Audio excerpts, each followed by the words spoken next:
চুপ করো বাবা, তুমি বলে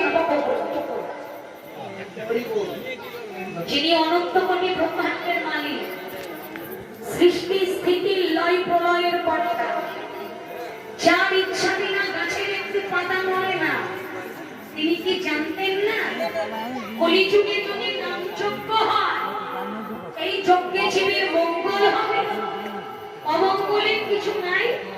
তিনি তো জানতেন বাবা।